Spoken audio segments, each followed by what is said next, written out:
Bapak Ibu Saudara semuanya. Shalom. Juga yang beribadah lewat live streaming, Shalom. Kita bersyukur kalau hari ini kita boleh kembali masuk dalam hadirat Tuhan. Mari saya undang kita untuk bersuka cita untuk memasuki lebih lagi dalam hadirat Tuhan. Amin. Yang mau melambaikan tangannya sama-sama berikan kemuliaan buat Tuhan kita yang luar biasa. Haleluya.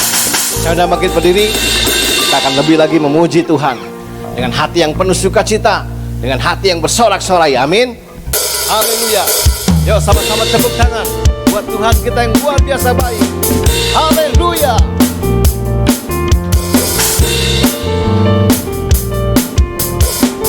Sama-sama katakan. Datang ke hadirat Tuhan dengan hati yang penuh sukacita. Datang ke hadirat Tuhan dengan senyum dan muka yang gembira. Angkatkan beban dan kesedihan yang ada di dalam hatimu. Kenakan jubah pujian, sambutlah hadirnya Sang. Gunung pun bersorak-sorai memujinya, dan pohon-pohon pun bertepuk tangan memujinya. Sekalian kita di sini berkumpul dan memujinya. Yesus Tuhan Raja, Dialah yang bertahta di atas pujian. Haleluya. Datang ke hadirat Tuhan dengan hati yang penuh sukacita. Amin. Datang ke hadirat Tuhan dengan senyum dan muka yang gembira. Angkatkan segala beban yang ada di dalam hatimu. Yesus Tuhan pujian, sambutlah dan gunung-gunung pun bersorak-sorai memujinya, dan pohon-pohon pun bertepuk tangan memujinya. Sekalian kita di sini berkumpul dan memujinya. Yesus Tuhan Raja, Dialah yang bertahta di atas dan gunung-gunung. Dan gunung-gunung pun bersorak-sorai memujinya, dan pohon-pohon pun bertepuk tangan memujinya. Sekalian kita di sini berkumpul dan memujinya. Yesus Tuhan Raja, Dialah yang bertahta di atas pujian. Dan gunung-gunung pun bersorak-sorai memujinya. Amin. Dan pohon-pohon pun bertepuk tangan memujinya. Sekalian kita di sini berkumpul dan memujinya. Dialah yang bertahta di atas pujian. Yesus Tuhan Raja, Dialah yang bertahta di atas pujian. Sekali lagi. Yesus Tuhan Raja, Dialah yang bertahta di atas pujian. Haleluya. Sebelum duduk dengan salam kiri kanan, mari kita bersuka cita. Haleluya. Silakan duduk Bapak Ibu Saudara semuanya. Kita lebih lagi masuk dalam hadirat Tuhan. Kita akan merasakan kasih Tuhan yang luar biasa. Kita akan merasakan jamahan Tuhan yang luar biasa. Terima kasih Tuhan. Kami mau lebih lagi masuk dalam hadirat-Mu Bapa. Kami mau lebih lagi merasakan kasih-Mu Tuhan. Kami mau lebih lagi merasakan jamahan-Mu yang luar biasa. Terima kasih Tuhan.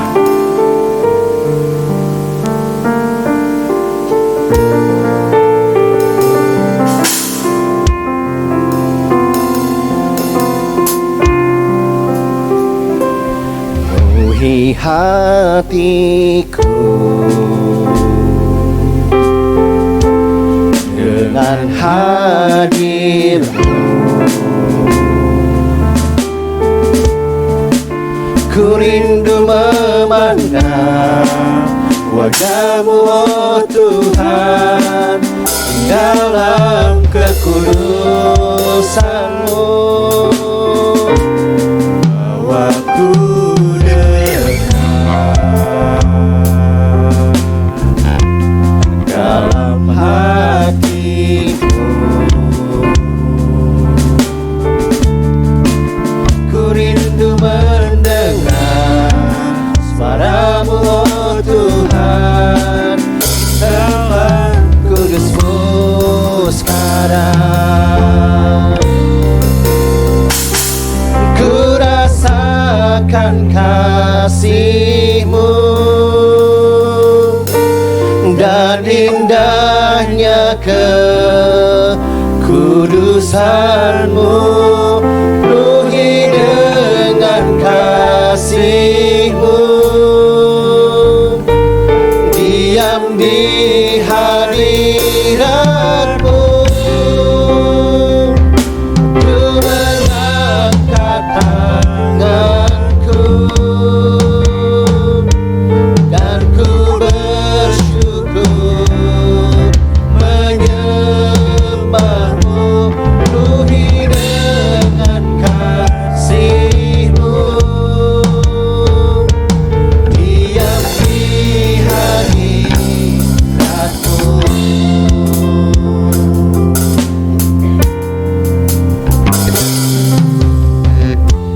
Penuhi hatiku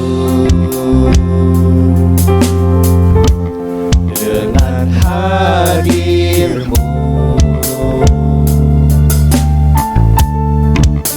Ku rindu memandang wajah-Mu, oh Tuhan, di dalam kekudusan-Mu. Bawa ku dekat dalam hati-Mu.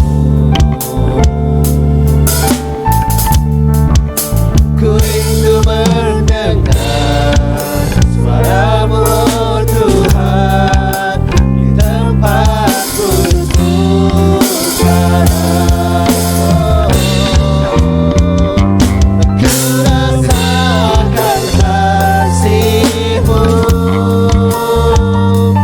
dan indahnya kekudusan-Mu.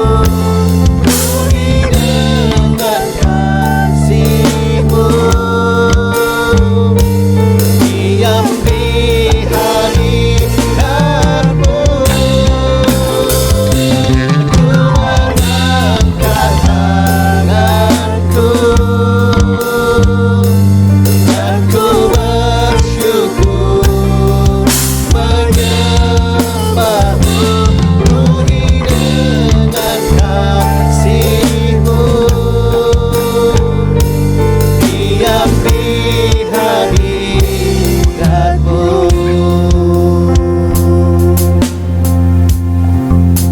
Penuhi dengan kasih-Mu,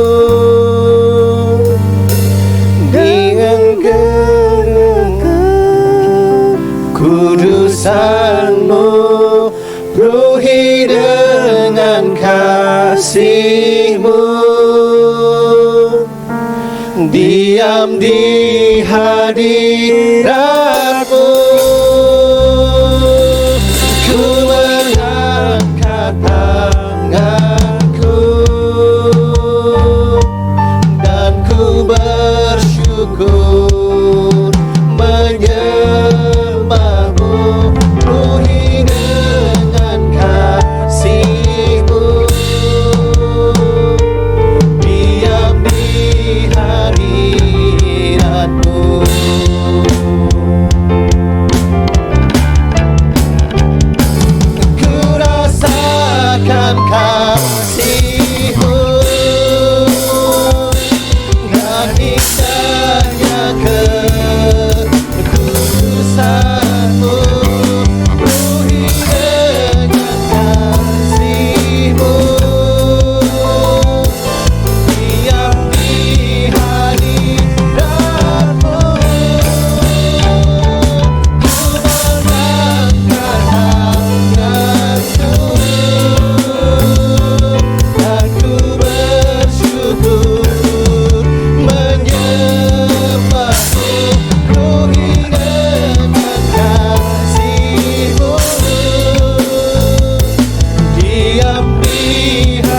lagi katakan ku rasakan.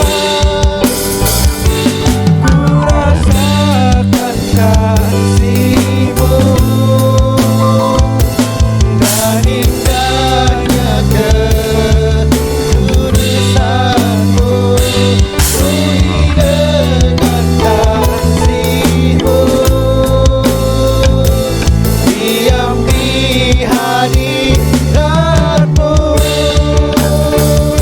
Aku mengangkat tanganku dan ku bersyukur menyembah-Mu. Penuhi dengan kasih-Mu, diam di hadirat-Mu. Penuhi dengan kasih-Mu, diam di hadirat-Mu. Penuhi dengan kasih-Mu, diam di hadirat-Mu. Berikan kemuliaan buat Tuhan kita. Berikan tepuk tangan yang paling meriah buat Allah kita. Haleluya, haleluya. Terima kasih Tuhan, terima kasih Bapa, terima kasih Yesus, terima kasih Roh Kudus. Engkau baik bagi kami Tuhan, Engkau luar biasa bagi kami Bapa, Engkau ajaib bagi kami Tuhan. Tidak ada lagi seperti Engkau Tuhan. Terima kasih, terima kasih Tuhan, terima kasih Bapa. Engkau luar biasa Tuhan, Engkau ajaib. Kami bersyukur padamu, kami bersyukur padamu Tuhan, sebab Kau begitu baik bagi kami. Terima kasih Tuhan. Haleluya.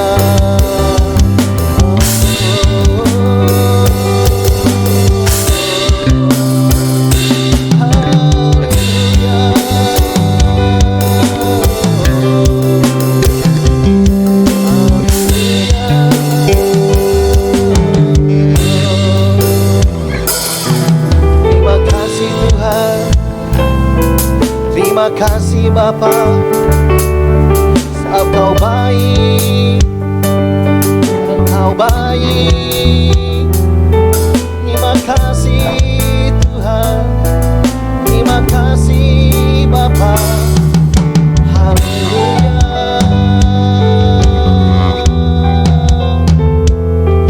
Oh,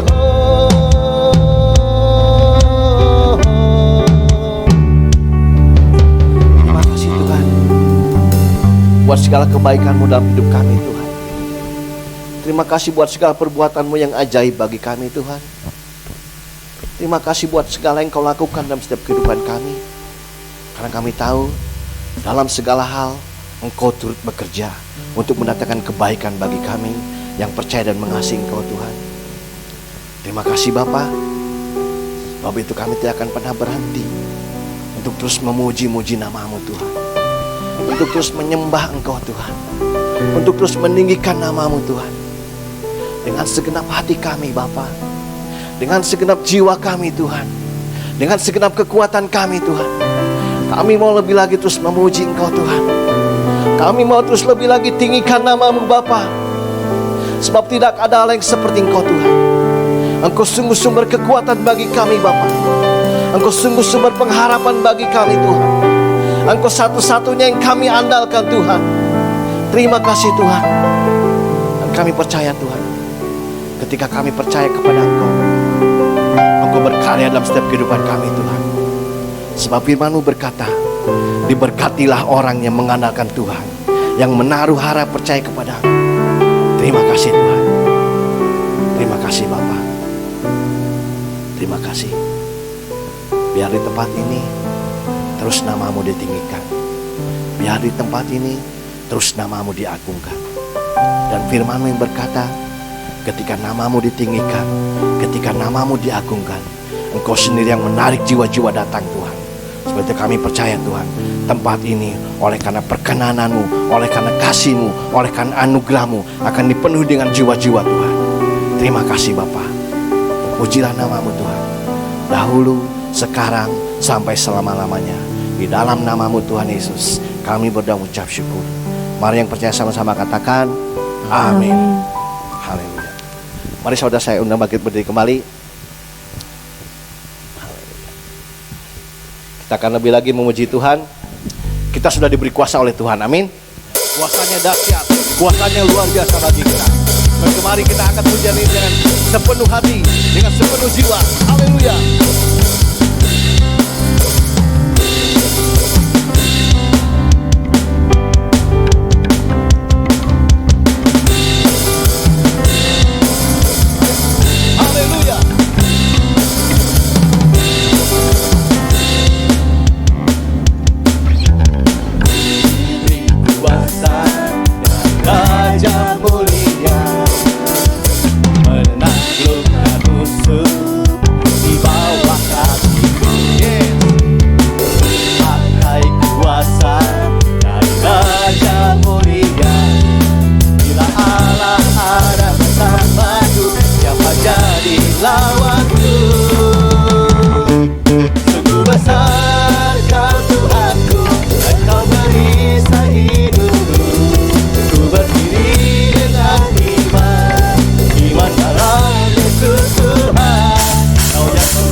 Iman dalam Yesus Tuhan, Engkau yang memberi kemenangan.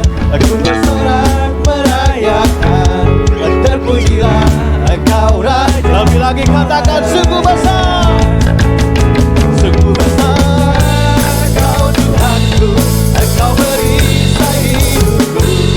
Aku berdiri dengan iman, iman dalam Yesus Tuhan, Engkau yang memberi kemenangan. Ku bersorak merayakan, terpujilah Engkau Raja segala raja. Terpujilah Engkau Raja segala raja. Haleluya. Terpujilah Engkau Raja segala raja. Katakan haleluya.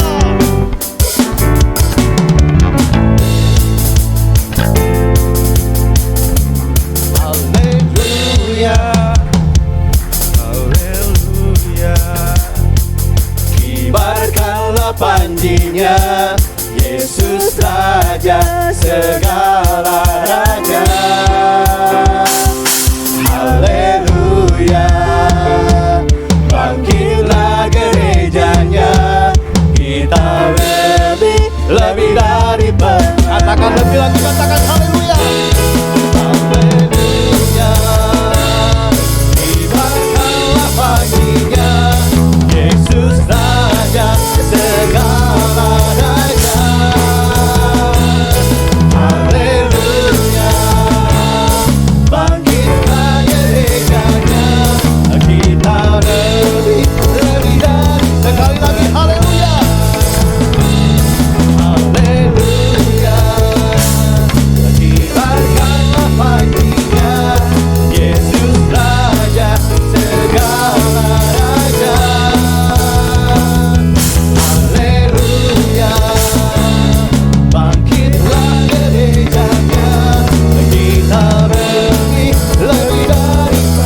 raja, segala raja. Haleluya, bangkitlah gerejanya, kita lebih dari pemenang. Haleluya, ibadah apa? Amin. Segala raja, haleluya, bangkitlah gerejanya, kita lebih dari pemenang. Kita lebih dari pemenang. Kita lebih dari pemenang. Hanya nama Yesus yang luar biasa, hanya nama Yesus yang ajaib. Amin. Nama Yesus, menara yang kuat. Nama Yesus, pada benteng yang teguh. Nama Yesus, kalahkan semua musuh. Nama Yesus, lagi-lagi katakan nama Yesus. Nama Yesus, menara yang kuat. Nama Yesus, pada benteng yang teguh. Amin. Nama Yesus, kalahkan semua musuh. Nama Yesus di atas. Lebih-lebih katakan nama Yesus. Nama Yesus, menara yang kuat. Nama Yesus, kota benteng yang teguh. Nama Yesus, kalahkan semua musuh. Nama Yesus di atas segalanya. Nama Yesus, nama Yesus, sekali lagi nama Yesus. Nama Yesus di atas segalanya. Haleluya.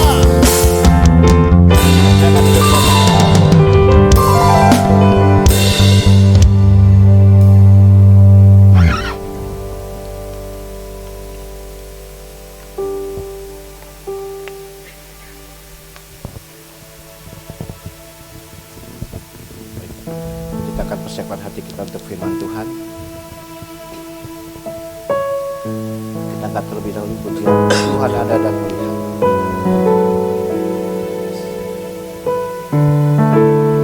Tuhan adalah sumber jawaban setiap kehidupan kita. Tuhan adalah sumber kekuatan bagi kita. Tuhan senantiasa ada dan melihat kita semua. Amin. Terima kasih Tuhan.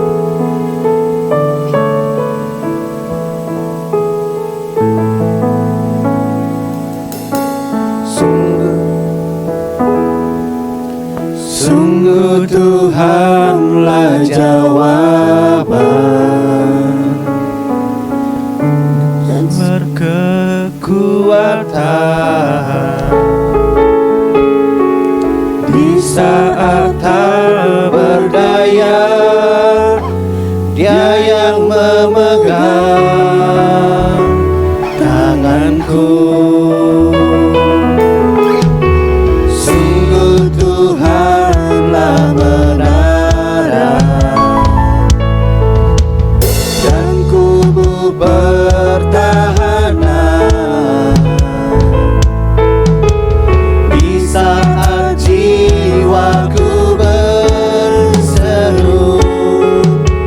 Dia jadi pembelaku. Tuhan ada dan melihat pergumulan yang ku hadapi. Ku hantarkan tinggal diam, ku tak dibiarkan sendiri.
ada dan melihat pergumulan yang ku hadapi,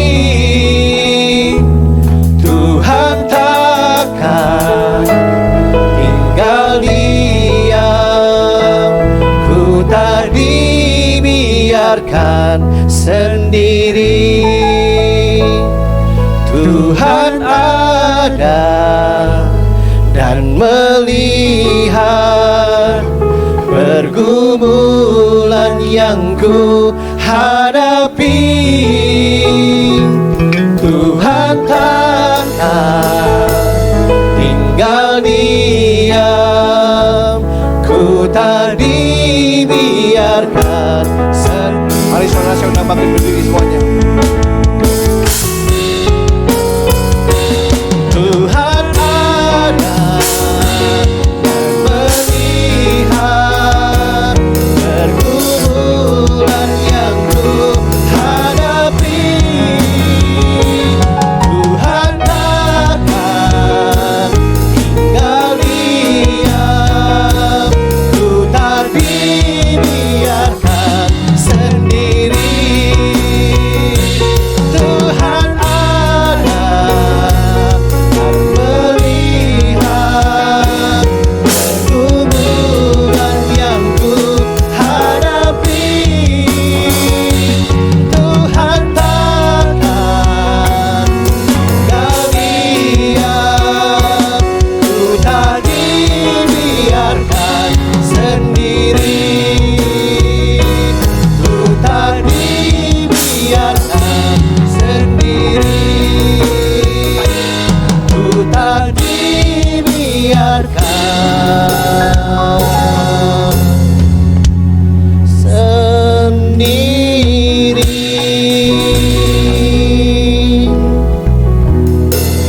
Terima kasih Tuhan pagi hari ini buat kesempatan yang indah ini, dan kami mau siapkan hati kami sama-sama mau dengarkan firman Tuhan, dan biarlah Tuhan berbicara kepada kami dari hati ke hati dan urapi secara khusus hamba-Mu yang akan menyampaikan isi hati-Mu pagi hari ini. Terima kasih, kami buka hati dan pikiran kami sama-sama untuk mendengarkan firman Tuhan pagi hari ini. Haleluya, amin. Silakan duduk Bapak Dhani. Puji Tuhan. Selamat pagi saudara sekalian. Hari Natal sesungguhnya adalah hari penuh sukacita. Hari yang penuh dengan damai sejahtera. Kita sudah melewati beberapa kali hari Natal, dan itu semua selalu penuh sukacita dan kegembiraan. Tetapi ada peristiwa yang menyedihkan di hari Natal. Peristiwa yang dicatat pada Matius pasal 2. Mari kita buka Matius 2. Sebuah kisah yang sangat menyedihkan di Matius pasal 2 ayat 1 sampai dengan ayat yang ke-8. Matius 2 ayat 1 sampai dengan 8. Sesudah Yesus dilahirkan di Betlehem di tanah Yudea pada zaman Raja Herodes, datanglah orang-orang Majus dari timur ke Yerusalem dan bertanya-tanya, "Di manakah dia, raja orang Yahudi yang baru dilahirkan itu? Kami telah melihat bintangnya di timur dan kami datang untuk menyembah dia." Ketika Raja Herodes mendengar hal itu, terkejutlah ia beserta seluruh Yerusalem. Maka dikumpulkannya semua imam, kepala, dan ahli Taurat bangsa Yahudi. Lalu dimintanya keterangan dari mereka di mana Mesias akan dilahirkan. Mereka berkata kepadanya, "Di Betlehem, di tanah Yudea, karena demikianlah ada tertulis dalam kitab Nabi, dan engkau Betlehem, tanah Yehuda, engkau sekali-kali bukanlah yang terkecil di antara mereka yang memerintah Yehuda, karena daripadamulah akan bangkit seorang pemimpin yang akan mengembalakan umatku Israel." Lalu dengan diam-diam Herodes memanggil orang-orang Majus itu dan dengan teliti bertanya kepada mereka bila mana bintang itu nampak. Kemudian ia menyuruh mereka ke Betlehem, katanya, "Pergi dan selidikilah dengan seksama hal-hal mengenai anak itu, dan segera sesudah kamu menemukan dia, kabarkanlah kepadaku, supaya aku pun datang menyembah dia." Pada waktu itu, bangsa Yahudi berada di dalam penjajahan Romawi. Dan Romawi membentuk atau membuat raja-raja boneka, diantaranya adalah Herodes Agung. Herodes Agung ini adalah Herodes pertama, karena setelah itu ada beberapa Herodes lain ya. Herodes pertama ini Herodes Agung yang menjadi boneka atau arahan dari Romawi untuk bisa menjadi raja orang Yahudi. Tapi bagaimanapun juga posisi raja orang Yahudi ini menjadi satu kebanggaan tentu saja buat Herodes. Sehingga hal ini mungkin yang akan membuat Herodes merasa tidak nyaman ketika ada berita ada raja lain yang lahir di Yerusalem atau di daerah sana. Dan ini merupakan hal yang membuat kemarahan Herodes yang memuncak ketika Herodes tahu bahwa apa yang sudah disampaikan atau apa yang sudah diharapkan dari orang Majus yang datang kesasar ke istana Herodes itu untuk datang kembali kepada Herodes setelah menemukan bayi raja orang Yahudi tadi. Ternyata orang-orang Majus ini ternyata tidak kembali ke istana Herodes. Pergi melalui jalan lain menurut petunjuk Tuhan. Dan ini yang membuat kemarahan Herodes luar biasa. Sehingga kalau kita membaca pada ayat 16 di sana dikatakan pada ayat 16, ketika Herodes tahu bahwa ia telah diperdayakan oleh orang-orang Majus itu, ia sangat marah. Lalu ia menyuruh membunuh semua anak di Bethlehem dan sekitarnya, yaitu anak-anak yang berumur 2 tahun ke bawah, sesuai dengan waktu yang dapat diketahuinya dari orang-orang Majus itu. Ini adalah sebuah peristiwa yang sangat mengerikan. Bersamaan dengan Natal yang seharusnya memberikan sukacita. Jadi kalau kita lihat di sini, suasana sukacita dari Natal itu sungguh-sungguh dirusakkan oleh kejadian kekejaman, kejahatan Herodes ini.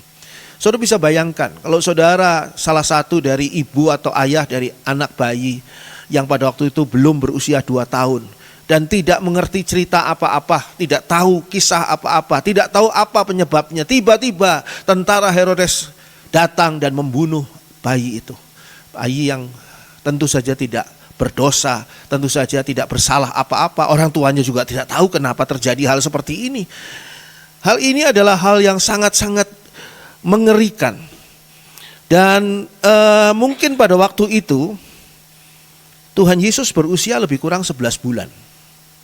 Pada waktu itu berdasarkan berdasarkan sejarah Yesus itu lahir pada 1 April tahun 5 Masehi.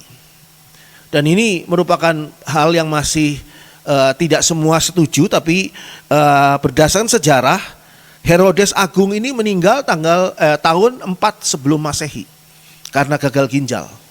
Dan ini adalah hal yang menunjukkan bahwa betul kemungkinan tanggal 1 April tahun 5 sebelum Masehi ini menjadi tanggal kelahiran Tuhan Yesus. Dan pembantaian anak-anak bayi ini terjadi pada bulan Maret tahun 4 sebelum Masehi. Jadi ini peristiwa sejarah yang tidak bisa dilupakan tentang kejahatan Herodes yang luar biasa. Mengerikan, sungguh-sungguh mengerikan. Saudara bisa bayangkan anak bayi itu di dalam tangisannya, mungkin masih di dalam gendongan orang tuanya, itu langsung dibunuh oleh tentara Herodes yang datang. Tanpa mereka tahu apa sebabnya. Mereka mungkin marah, mungkin mereka sedih, mungkin mereka macam-macam hal yang terjadi pada masyarakat pada waktu itu. Tapi apa sesungguhnya yang terjadi pada waktu itu?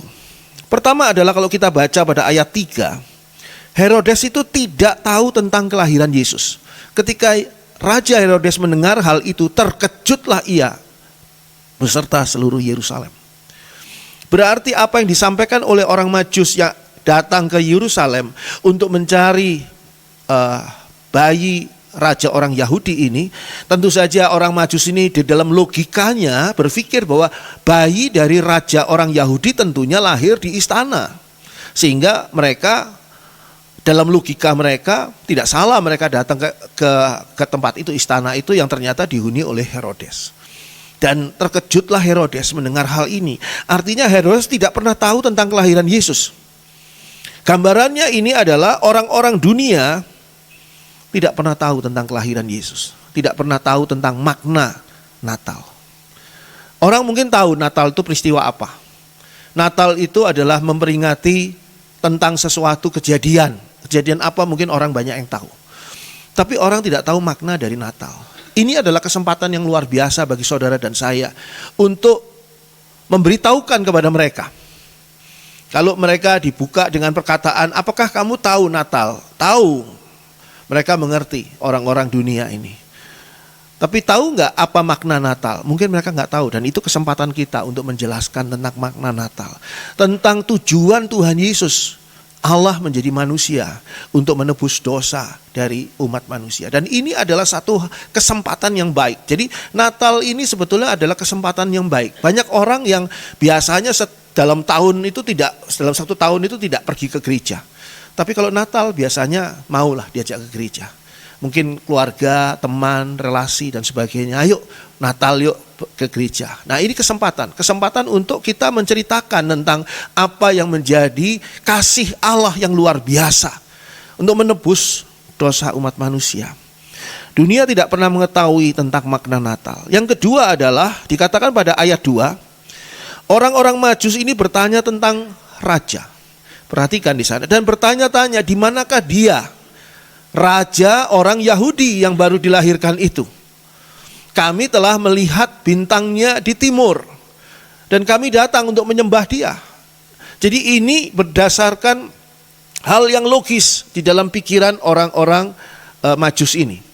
Dia melihat tanda bintang dan menunjukkan bahwa lahirnya ada di daerah-daerah dekat-dekat Yerusalem situ, dan tentunya istana raja yang menjadi tempat yang sangat memungkinkan raja orang Yahudi yang baru itu dilahirkan, itu lahir di sana menyembah dia. Yang dicari oleh orang Yahudi, yang dipertanyakan oleh orang Yahudi adalah raja. Tapi coba saudara baca ayat 4. Pada ayat 4 dikatakan di sana, maka dikumpulkannya semua imam kepala dan ahli Taurat bangsa Yahudi. Lalu dimintanya keterangan oleh Herodes dari mereka. Apa keterangan yang diminta? Di mana Mesias akan dilahirkan. Yang ditanya oleh orang Majus adalah raja. Tapi yang dicari oleh Herodes keterangannya adalah tentang Mesias. Di sini adalah hal yang menunjukkan kepada kita bahwa Herodes ini mengetahui bahwa raja orang Yahudi yang dimaksud itu adalah Mesias. Mesias yang akan membebaskan, dalam pikiran mereka, membebaskan bangsa Israel ini dari penjajahan Romawi.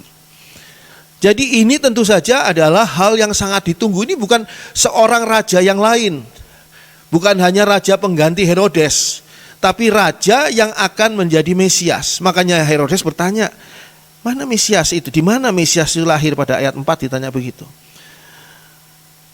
Pertanyaan saya adalah, Herodes ini merasa insecure ya, merasa tidak aman. Lebih tidak aman dengan raja yang lahir atau Mesias yang lahir, mana yang lebih tidak aman? Kalau Herodes merasa lebih tidak aman dengan raja yang lahir, tentu dia akan bertanya di mana raja yang lahir itu. Tapi Herodes bertanya di mana Mesias akan dilahirkan. Jadi di dalam hal tadi ini, menurut saya Herodes lebih tidak nyaman, tidak aman ketika ada Mesias yang akan dilahirkan. Mesias ini akan mengubahkan hidupnya Herodes. Saudara bisa bayangkan, kalau Mesias ini benar-benar adalah dikirim oleh Allah untuk membebaskan bangsa Israel dari penjajahan Romawi, tentu Herodes ikut rubuh. Pohon yang ditebang itu akan roboh, semonyet-monyetnya yang di pohon itu ikut jatuh. Karena Herodes ini adalah anteknya Romawi. Jadi kalau kita lihat di sini, hal ini memang menunjukkan kepada kita akan ketidakamanan dari hati Herodes sendiri. Lalu informasi tentang Mesias yang ada pada mereka hanyalah nubuatan para nabi. Jadi berbeda dengan apa yang ditemukan oleh orang Majus. Orang Majus menemukan tanda. Sedangkan mereka ini, informasi yang mereka punya adalah apa yang dikatakan oleh para nabi, nubuatan Nabi Mika misalnya. Saya catat di sini kurang lebih tahun 704 sebelum Masehi. Berarti 700 tahun sebelum kelahiran Yesus, Nabi Mika. yang dikatakan pada ayat 5 dan 6. Kita baca di sana pada ayat 5 dan 6. Mereka berkata kepadanya, di Bethlehem, di tanah Yudea. Karena demikianlah ada tertulis dalam kitab Nabi, ini maksudnya Nabi Mika. Dan engkau Bethlehem, tanah Yehuda, engkau sekali-kali bukanlah yang terkecil di antara mereka yang memerintah Yehuda. Karena daripada mula akan bangkit seorang pemimpin yang akan menggembalakan umatku Israel. Jadi betul-betul ini sebuah nubuatan yang mereka tetap simpan dan mereka harapkan. Dan mereka sangat mengharapkan nubuatan ini 700 tahun yang lalu ini tergenapi sekarang pada saat mereka dijajah oleh Romawi. Dan mereka akan dibebaskan dan akan dibuat merdeka oleh Mesias ini. Di mana? Bethlehem. Jadi Bethlehem merupakan satu spot yang meskipun itu sebuah kota yang kecil, tetapi itu satu spot di mana Herodes berpikir ini di sekitar Bethlehem. Kalau orang Majus melihat tandanya sekarang, dan Herodes percaya kepada orang Majus ini bahwa yang dilihat oleh orang Majus ini betul-betul tanda mengenai apa yang dinubuatkan oleh Nabi Mika, maka Herodes memfokuskan pembunuhan bayi itu di sekitar Bethlehem. Tidak akan jauh dari sana. Itu dalam pemikiran Herodes seperti itu. Sehingga Herodes mengambil amannya, tidak perlu mencari, mengirimkan mata-mata untuk menyelidiki kira-kira di mana dan sebagainya, nggak perlu. Bunuh saja semua bayi usia 2 tahun ke bawah di sekitar Bethlehem. Sial sekali apa yang dialami oleh para bayi ini, para keluarga ini. Sangat menyedihkan. Mungkin ada keluarga-keluarga yang malah sudah lama menantikan punya anak, dan saat itu mereka dapat anak dibunuh oleh Herodes. Sungguh-sungguh mengerikan. Mungkin Herodes termasuk orang yang tidak menantikan Mesias. Tidak mengharapkan Mesias datang karena posisi Herodes yang sudah begitu nyaman. Banyak orang yang mengharapkan, ya, di dalam dunia ini banyak orang yang mengharapkan keselamatan. Hidupnya selamat, hidupnya diberkati, tapi tidak mau menantikan Sang Juru Selamat. Jadi banyak orang ingin diselamatkan. Selamatkan dari masalah persoalan yang dia hadapi di dalam dunia ini, ataupun juga keselamatan yang nanti setelah mereka meninggalkan dunia ini. Tapi mereka tidak menantikan Juru Selamat. Itu memang kontradiksinya. Antara orang mengharapkan, orang mencoba mencari, orang mencoba untuk mengenali siapa yang maha kuasa, siapa yang benar-benar menciptakan langit dan bumi dan sebagainya. Orang berusaha berpikir dan mencari tahu. Tapi tidak sungguh-sungguh orang itu menantikan Sang Juru Selamat atau Sang Allah yang maha kuasa. Jadi di sini kita lihat, ini memang kondisi dunia kita saat ini. Dunia kita itu memang begitu. Sehingga ketika orang itu sesungguhnya mencari sesuatu yang baik, tetapi ketika benar-benar ditawarkan jalannya, caranya untuk mendapatkan yang baik tadi, mereka tidak menantikannya, mereka tidak mengharapkannya. Jadi inilah yang terjadi. Lalu secara khusus Herodes meminta kepada para Majus ini informasi tentang waktu kelahiran Yesus. Kalau kita baca pada ayat 7. Pada ayat 7 di sana, lalu dengan, perhatikan di sana, diam-diam. Kenapa mesti dengan diam-diam? Lalu dengan diam-diam Herodes memanggil orang-orang Majus itu. Dan dengan teliti bertanya kepada mereka, bila mana bintang itu nampak? Herodes mau menghitung nih, kapan kamu lihat bintang itu kapan? Mungkin disitulah hari lahirnya. Lalu sekarang sudah berapa hari dalam perjalanan orang Majus ini, dari tempat orang Majus ini di daerah Iran sana sampai ke mana? Yerusalem. Udah berapa lama? Mau dihitung-hitung sama Herodes. Enggak apa-apalah, itu masih masuk akal. Karena Herodes sedang mencari tahu di mana bayi raja orang Yahudi yang baru ini dilahirkan. Tapi anehnya di sini Herodes melakukannya dengan diam-diam. Kenapa dia melakukannya dengan diam-diam? Menunjukkan ada niat-niat yang tidak baik. Ada rencana-rencana yang tidak baik terselip di dalam hati Herodes. Sehingga dia sebetulnya tidak perlu diam-diam, dia langsung ngomong saja pada orang Majus itu, gimana, kapan kamu, bintang kamu, dan sebagainya. di depan banyak orang. Ini enggak, diam-diam. Kadang-kadang orang yang punya niat jahat itu selalu melakukannya dengan diam-diam, bisik-bisik. Jangan sampai orang itu tahu apakah orang itu yang mau dijahati. Jangan sampai orang itu tahu. Tapi Tuhan seringkali luar biasa ya, maha adil. Sehingga diberitahu oleh Tuhan kepada orang tadi bahwa Herodes punya niat yang tidak baik. Herodes punya niat yang jahat. Herodes punya niat untuk membunuh Yesus. Bukan menyembah Yesus. Tapi dalam siasatnya Herodes menyuruh supaya apa? Supaya kalau nanti strategi jahatnya ini, dia ini muncul, kalau nanti kamu menemukan bayi raja orang Yahudi yang baru itu, tolong beritahu kepada saya, karena nanti saya akan menyembah dia juga. Ayat 8 mengatakan begitu. Kita baca ayat 8. Kemudian ia menyuruh mereka ke Bethlehem. Udah tahu kan? Nabi Mika menunjukkan pada Bethlehem. Berarti kamu mesti ke Bethlehem. Bethlehem katanya, pergi dan selidikilah dengan saksama hal-hal mengenai anak itu. Dan segera sesudah kamu menemukan dia, kabarkanlah kepadaku supaya aku pun datang menyembah dia. Coba kita bisa melihat di sini bagaimana Herodes menyusun strategi jahat dengan memanfaatkan ketulusan orang-orang Majus. Orang-orang Majus yang tulus, orang-orang Majus yang tidak punya pikiran-pikiran kecurigaan apapun kepada Herodes. Ini dimanfaatkan. Herodes tidak perlu keluar biaya ini untuk menyelidiki di mana Yesus dilahirkan atau di mana keberadaan Yesus sekarang. Herodes tidak perlu keluar biaya. Dia cukup menggunakan keingintahuan atau keinginan orang Majus ini untuk datang menyembah raja Yahudi yang baru itu. Dan dimanfaatkan oleh dia. Segera sesudah kamu menemukan dia, kabarkanlah kepadaku supaya aku pun datang menyembah dia, pada ayat 8. Tapi ternyata orang Majus ini tidak berhasil dimanfaatkan karena mendapat petunjuk Tuhan lewat mimpi. Itu sebabnya saudara mungkin adalah orang-orang Majus yang polos, orang-orang Majus yang tidak terfikir akan kejahatan orang lain. Tapi kalau saudara di dalam pimpinan Tuhan, saudara tidak perlu khawatir. Tuhan yang menjagai saudara, Tuhan yang akan mengarahkan saudara. Ketika saudara mau dimanfaatkan secara salah, secara jahat oleh orang lain, maka Tuhan yang akan meluputkan. Tuhan yang akan membuat saudara tidak berhasil dijerat oleh orang jahat itu. Makanya kita perlu menyerahkan hidup kita dalam tangan Tuhan.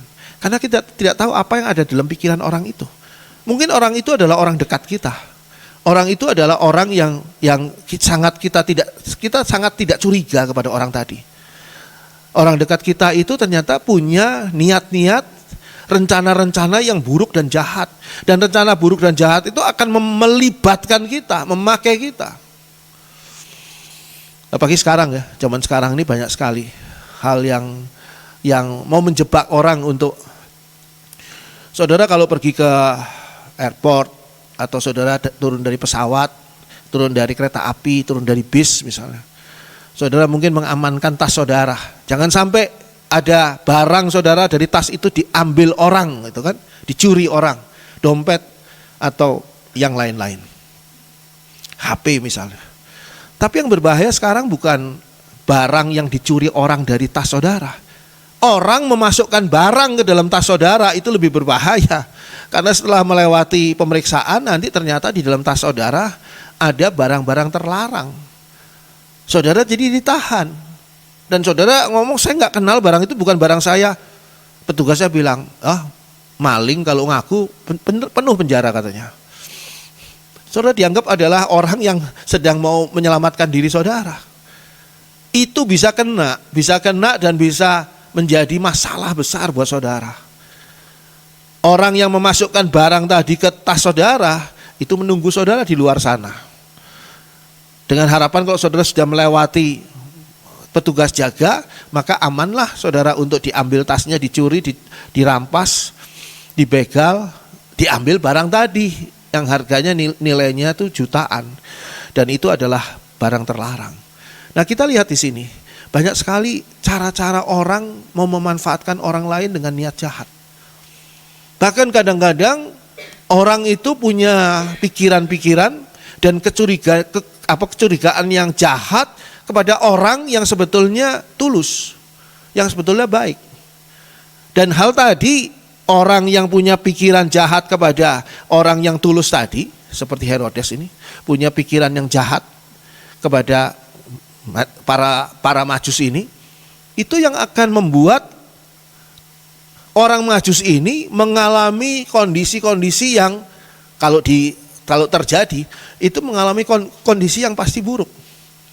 Ini yang tidak diperdulikan oleh Herodes. Mungkin Herodes akan memanfaatkan, tapi niatnya itu digagalkan oleh Tuhan. Tuhan mampu menuntun kita keluar dari kondisi yang tidak kita sadari. Kadang-kadang ya, saudara, oleh Tuhan dicegah untuk melakukan sebuah perjalanan atau untuk melakukan sebuah hal yang baik. Saudara mau pergi, tadinya cerah, misalnya saudara naik sepeda motor saudara sudah keluarkan dari rumah, ternyata hujan deras luar biasa, malah hujan angin, beberapa pohon tumbang, saudara nggak jadi berangkat. Setelah saudara nggak jadi berangkat, cerah kembali. Kadang-kadang itu adalah suatu kondisi di mana Tuhan sedang meluputkan saudara dari situasi dan kondisi yang berbahaya yang saudara tidak sadari, tapi Tuhan tahu, Tuhan mau melindungi kita. Itu sebabnya orang Majus ini, wah luar biasa ya, mengucap syukur, betul-betul mengucap syukur karena perlindungan Tuhan tidak dimanfaatkan oleh seorang Raja Herodes. Bisa jadi kalau orang Majus ini kembali ke istana Herodes dan memberitahukan, oh Yesus ada di sana, bla bla bla gini. Orang Majus itu nggak pulang, dibunuh di situ oleh Herodes supaya tidak ada saksi, dihabisi di situ. Bukannya orang Majus itu terus dikasih hadiah pulang gitu, enggak, mungkin malah dibunuh di situ oleh Herodes. Karena Herodes ini memang berhati jahat dan kemarahannya memuncak ketika Herodes ini tidak mendapatkan apa yang diharapkannya. Kalau kita baca ayat 12. Di ayat 12 di sana, dan karena diperingatkan dalam mimpi supaya jangan kembali kepada Herodes, maka pulanglah mereka ke negerinya melalui jalan lain. Jalan lain ini mungkin jalan yang tidak populer, jalannya kurang bagus, jalannya melingkar, muter lebih jauh dan sebagainya. Jadi kalau saudara dipaksa oleh Tuhan, dalam tanda kutip dipaksa oleh Tuhan untuk jalan melingkar, untuk jalan tempat jalan yang lebih jelek dan sebagainya, jangan ngeluh, ucapkan syukur. Sebab apa? Saudara mungkin tidak tahu bahwa Tuhan sedang meloloskan saudara dari sesuatu yang berbahaya bagi hidup saudara. Kalau kita berada di dalam pimpinan Tuhan, kita menyerah kepada perlindungan Tuhan, betul-betul hidup kita berada di dalam tangan Tuhan, kita tuh akan penuh dengan ucapan syukur. Kenapa? Karena Tuhan itu memberkati kita pada waktunya, pada tempatnya. Tapi Tuhan juga meluputkan kita dari segala macam kondisi dan bahaya yang tidak kita sadari. Dan nantinya baru. Saya pernah suatu ketika lewat di Jalan Cipaganti. Di Jalan Cipaganti itu kalau saudara lihat di Cipaganti agak bawah itu sebelah kanan itu ada toko kelontong yang tua ya. Sekarang sudah tutup kayaknya. Toko kelontong tua. Pada zaman itu tuh toko kelontong yang terkenal lah pada zaman saya masih zaman dulu ya, masih belum putih rambutnya. Nah, tiba-tiba saya diajak oleh istri saya untuk belok ke toko Cipaganti itu. Kita belok ke toko Cipaganti itu dan bingung mau apa ya kita di sini ya. Tadi kamu ngajak saya ke sini mau apa? Ya dia juga bilang, iya mau apa ya? Lupa saya terus terang mau apa, mau beli apa? Kita lihat-lihat. Maksudnya lihat-lihat itu supaya mengingat mau beli apa nih kita di sini. Nggak ada yang mau dibeli. Tiba-tiba ada keributan setelah perempatan itu, lampu stopan di sebelah atas sedikit, ada keributan, orang-orang dari situ datang. Saya lihat keluar, ada apa? Saya lihat keluar itu. Ada orang gila yang sedang melempari batu ke mobil-mobil yang lewat. Pada waktu itu Jalan Cipaganti itu adalah jalan satu arah menuju ke atas utara. Orang mobil yang lewat tuh langsung pakai batu besar, bor, kaca depannya tuh hancur. Orangnya luka-luka dan sebagainya. Orang gila itu sedang dipanggilkan polisi sekarang supaya bisa ditangkap. Saya ngerti, oh Tuhan belokkan saya ke sini supaya apa? Supaya saya tidak kena Orang gila yang mulai melempar-lempar mobil pakai batu. Kalau tidak, saya pasti kena. Saya langsung bilang sama istri saya, oh saya tahu sekarang kenapa kita belok ke sini. Mau beli apa? Kata istri saya, enggak, kita nggak mau beli apa-apa. Kita cuma mau nyapa si engkohnya ini, koh. Selamat siang koh, gitu aja. Di mobil saya baru cerita, itu orang gila yang di depan lagi ditangkap polisi. Itu orang itu tadi menghancurkan mobil. Ya, waktu itu memang mobil saya juga bukan mobil bagus sih, tapi kalau kaca mobil depan, ya saudara tahu Daihatsu 55 White tahu ya. Nah, zaman kuno sekali kan Daihatsu 55 White, itu mobil saya tuh, yang kacanya bisa kadang-kadang turun sendiri tanpa diturunkan gitu ya pada waktu itu. Nah, itu adalah hal yang luar biasa. Dari situ kita belajar, jangan pernah mengeluh. Ketika sesuatu hal yang kita jalani, apalagi sesuatu hal yang mungkin di luar ekspektasi kita, harapan kita, itu harus kita alami. Itu adalah cara Tuhan untuk meluputkan kita. Orang Majus ini mungkin ngomel-ngomel, sebagian orang ini, orang Majus jangan saudara kira 3 orang loh ya. Yang 3 itu bukan 3 hadiahnya orang Majus untuk Yesus, itu juga bukan 3. Cuma 3 jenis, emas, kemenyan, dan mur. Tapi orangnya bukan 3, orangnya rombongan. Pada zaman itu kalau saudara membawa emas, kemenyan, dan mur dari daerah Iran utara situ ya ke Yerusalem, dibegal, dirampok di jalan. Jadi orang Majus ini rombongan banyak. Orang Majus ini rombongan. Dan orang Majus yang rombongan ini jadi jangan ditipu sama kartu Natal ya. Kartu Natal zaman dulu kan 3. Soalnya kalau gambar rombongan kan lama, gambar rombongan lebih gambar 3 aja dah.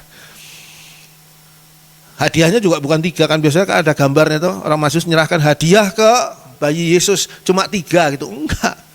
Emas, kemenyan, dan mur ini barang mahal pada zaman itu. Ya sampai sekarang emas juga mahal ya. Nah, ini adalah hal yang mungkin dialami oleh orang-orang Majus itu. Mereka mungkin sebagian ngeluh, kenapa ya kok saya harus muter? Kan mungkin yang dapat mimpi ini tidak semua orang. Mungkin hanya pemimpin-pemimpinnya orang Majus ini saja yang dapat mimpi, malaikat menunjukkan supaya kamu lewat jalan lain. Nah, itu pentingnya apa? Kalau kita dipimpin dan pemimpin kita itu benar-benar adalah pemimpin yang dipimpin oleh Tuhan, kita harus perlu mendengarkan apa yang dikatakan oleh pemimpin. Meskipun menurut kita kok nggak masuk akal sih kayak gini, kok maunya sendiri, kok apa? Ya, pemimpin ini dapat mimpi nih, orang Majus nih maksud saya. Untuk jalan lewat jalan lain, ikuti saja, nurut saja. Jangan ngomel, jangan apalagi berontak. Jangan. Tapi ikuti saja. Karena apa? Itu pimpinan Tuhan. Itu dalam rencana Tuhan. Dan seringkali orang-orang yang tidak mengikuti yang memimpinnya itu karena tidak percaya. Tidak percaya kepada pemimpin ini. Lebih percaya kepada orang lain. Kalau dia lebih percaya kepada orang lain, tidak percaya kepada pemimpinnya sendiri, maka celakalah dia. Karena pemimpin ini tidak main-main ini. Dia sungguh-sungguh di dalam pimpinan Tuhan. Contohnya orang Majus dan rombongannya. Nah, dalam kemarahan Herodes yang terjadi adalah pembantaian. Matius 2 kita baca ayat 16. Matius 2 ayat 16. Ketika Herodes tahu bahwa ia telah diberdayakan oleh orang-orang Majus itu, ia sangat marah. Lalu ia menyuruh membunuh semua anak di Betlehem dan sekitarnya, yaitu anak-anak yang berumur 2 tahun ke bawah, sesuai dengan waktu yang dapat diketahuinya dari orang-orang Majus itu. Jadi kalau kita lihat di sini, kemarahan Herodes diawali sesungguhnya dari keterkejutannya akan berita kelahiran raja orang Yahudi. Itu dari situ merupakan satu berita yang tidak mengenakkan bagi Herodes. Lalu puncak kemarahannya adalah pada saat orang Majus itu tidak melaporkan keberadaan raja orang Yahudi itu, sehingga Herodes akan sangat kesulitan dalam mencarinya. Dan kemarahan itu membuat kejahatan yang mengerikan. Saya ingin memberitahukan kepada saudara, Kemarahan itu sudah dekat dengan perbuatan kejahatan. Semakin saudara marah dan saudara tidak bisa mengendalikan diri, semakin saudara terdorong untuk melakukan sesuatu kejahatan yang mungkin saudara sendiri juga tidak sadari bahwa itu adalah sebuah kejahatan. Pada waktu dilakukannya mungkin ya tidak menyesal, tapi setelahnya baru menyesal. Saya ingat sebuah kisah ya yang pernah, mungkin saudara juga pernah dengar kisah ini, tapi nggak apa-apa ya kita dengar lagi. Seorang bapak yang sangat hobinya itu punya mobil yang bagus ya, mobil bagus, mobil yang dirawat, mobil yang selalu dicuci, tiap kali pergi hujan dan sebagainya cuci lagi, mobilnya mobil baru, bersih gitu kan ya, cuci. Dan anak perempuannya ini yang masih kecil melihat bapaknya ini sangat perhatian dan sayang kepada mobilnya ini.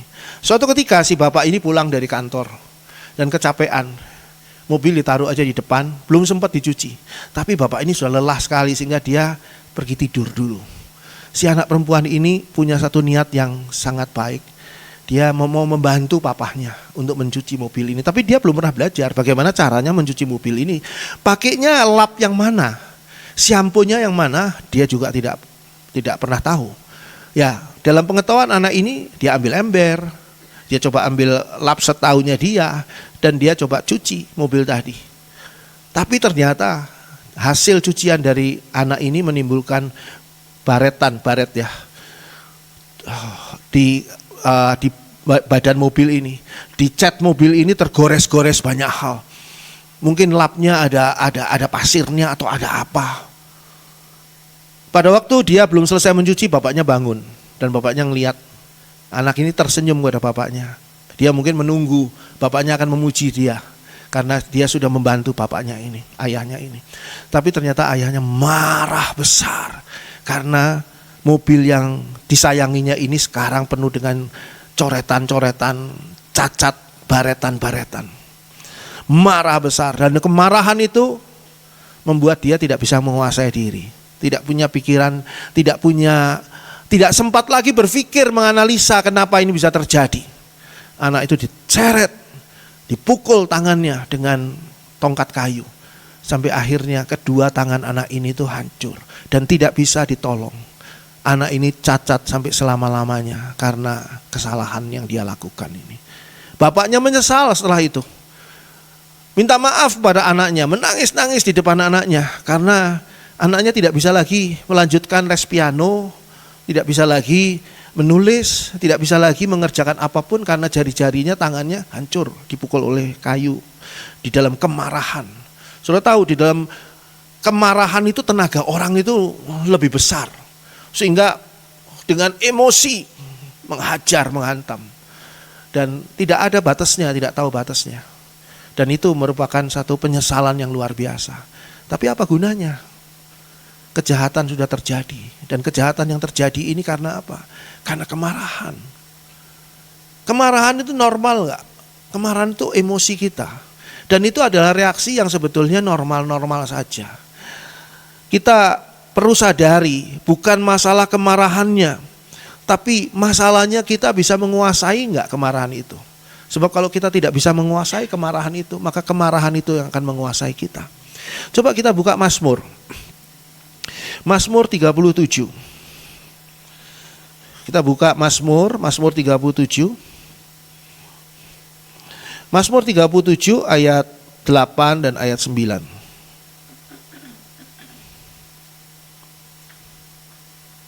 Mazmur 37 ayat 8 dan 9. Berhentilah marah dan tinggalkanlah panas hati itu. Jangan marah, itu hanya membawa kepada kejahatan. Sebab orang-orang yang berbuat jahat akan dilenyapkan, tetapi orang-orang yang menanti-nantikan Tuhan akan mewarisi negeri. Nasihat yang ada pada Mazmur 37 ini adalah nasihat yang sangat-sangat baik dari Daud. Daud sudah berapa kali mengalami kemarahannya Raja Saul. Ketika Saul marah karena Daud lebih dipuji-puji oleh masyarakat Israel pada waktu itu. Tiba-tiba Saul mengambil tombaknya. Saul itu ahli perang loh ya. Jadi saudara jangan nganggep bahwa Saul itu nggak biasa megang tombak. Ahli perang dia. Dan dia melemparkan tombaknya kepada Daud yang jaraknya hanya paling 2-3 meter dari dia. Karena Daud mau memainkan kecapinya, menghibur Saul. Daud datang untuk menghibur Saul. Tapi Daud disambut dengan kemarahannya Raja Saul. Mengangkat tombak dan melemparkannya dalam jarak yang dekat. Waduh, luar biasa. Itu kalau dalam hitungan normal manusia pasti Daud kena. Tapi tangan Tuhan melindungi Daud. Sehingga Daud terluput dari tombak. Saudara mungkin gak pernah dilempar tombak. Saya beritahu pada saudara, mungkin saudara tidak tahu bahwa saudara dilempar tombak. Saya sering dilempar tombak. Tombak oleh siapa? Oleh Raja Saul. Gak kenal sama Raja Saul saya. Tapi oleh orang-orang yang melempar fitnahan kepada saya, melempar perkataan-perkataan yang buruk kepada saya, bahkan melemparkan pemikiran dan analisa yang negatif kepada saya. Dalam jarak dekat. Apa arti jarak dekat? Itu bukan orang jauh, orang dekat. Kalau orang jauh ya, saudara sudah tidak ketemu dengan teman SD saudara. Berapa tahun sudah tidak ketemu dengan teman SD saudara? 30 tahun. Nggak mungkin dia memfitnah saudara, atau nggak mungkin. Kemungkinan kecil sekali. Tapi orang yang dekat dengan saudara, yang sehari-hari dengan saudara, yang mungkin punya pikiran negatif atau punya niat-niat yang tidak baik seperti Raja Saul, itulah yang melempar tombak. Goliat saja tidak pernah melempar tombak ke Daud, tapi Raja Saul. Boleh dibilang Raja Saul ini merupakan bapak dari Daud. Artinya orang yang dihormati oleh Daud. Harusnya Raja Saul ini bangga dengan Daud. Tapi ini Raja Saul iri hati dengan Daud. Dan hal itu yang Daud muda tidak terfikir. Tapi Daud yang sudah punya pengalaman menuliskan Mazmur 37 ini, dikatakannya di sana pada ayat yang tadi kita sudah baca ayat 8, berhentilah marah. Saudara marah karena sesuatu hal. Marah itu bisa sebabnya bisa macam-macam, bisa apapun juga. Marah bisa disebabkan oleh apapun juga. Bisa karena saudara kecewa, bisa karena saudara sedang galau hati saudara. Dan peristiwa tadi itu biasa saja sebetulnya. Tapi karena hati saudara galau, saudara marah. Dan kemarahan itu kalau tidak dihentikan, berhentilah marah. Berhentilah marah ini menunjukkan apa? Harus menguasai marah tadi. Kalau marah tadi tidak dikuasai, saudara tidak bisa menguasai diri, maka saudara sudah dekat dengan kejahatan. Jangan marah. Itu hanya membawa kepada kejahatan. Jadi kalau saudara lihat mengapa orang-orang itu berbuat jahat, seringkali latar belakangnya adalah sebuah kemarahan. Orang-orang Yahudi itu mempunyai musuh-musuh. Ya, seperti saudara tahu, Hamas itu musuh ya. Ya, kenapa mereka marah? Ada apa sebetulnya? Kalau kita pelajari sejarahnya, kemarahan itu adalah karena alasan-alasan politis, karena alasan-alasan iri hati, karena alasan-alasan yang tidak masuk akal sebetulnya. Tapi itu mendatangkan apa? Kejahatan. Dan kejahatan itu kita sebut sebagai perang. Ini adalah satu hal yang terjadi pada kehidupan kita sehari-hari. Saudara bisa marah tentang apa saja. Saudara bisa marah karena saudara sulit masukkan motor saudara, sepeda motor saudara atau mobil saudara ke area parkir di sini. Karena ada orang jualan-jualan di depan. Saudara bisa marah pada orang-orang itu. Tapi orang-orang itu cari uang, mereka cari makan untuk keluarganya. Sama seperti saudara juga cari makan untuk keluarga saudara di tempat lain. Tapi ini kan bukan tempat mereka. Kalau pemerintah nggak mengizinkan mereka jualan di jalan seperti itu, tentu mereka tidak akan jualan di situ. Jadi bukan salah mereka. Kenapa mereka harus kita caci maki, kita marahi dan sebagainya, kita kasar dan sebagainya, membuat mereka tidak membantu kita malah. Saya tiap kali masukkan mobil ke area sini, selalu pedagang-pedagang itu saling kerjasama untuk membantu saya. Dan saya selalu mengatakan kepada mereka, ya punten. Sebetulnya sih saya pikir-pikir saya nggak harus punten, yang sebetulnya ini jalan raya, jalannya mobil. Tapi dengan cara begitu mereka membantu saya. Dan ini adalah hal yang baik ya. Apa saja bisa menimbulkan marah. Marah itu reaksi emosional kita yang manusiawi. Manusiawi sekali kalau saudara marah. Marah itu sendiri bukan dosa. Tapi punya potensi besar untuk menjadi dosa. Kejahatan adalah dosa. Marah tadi berpotensi untuk berbuat jahat. Ketika Tuhan Yesus marah karena bait Allah dijadikan sebagai tempat berdagang, sehingga mengubah peran dan fungsi bait Allah yang sebenarnya, itu adalah marah yang mengkoreksi apa yang sudah dilakukan bertahun-tahun. Itu bait Allah dijadikan tempat seperti itu tuh sudah bertahun-tahun. Membuat mereka sadar kembali kepada apa yang menjadi peran dan fungsi bait Allah dan halamannya. Jadi kalau di sini kita lihat, hati-hati. Kita harus berhenti marah, berhentilah marah dan tinggalkanlah panas hati itu. Panas hati itu jangan terus kita rawat. Jengkel pada seseorang, curiga pada seseorang, saudara kecewa pada seseorang, terus saudara pelihara panas hati itu. Wah, itu akan menimbulkan suatu kerugian bagi diri saudara sendiri. Mungkin orang yang saudara rasa panas hati pada orang itu santai-santai saja. Tapi saudara yang panas hati ini terbakar terus setiap kali.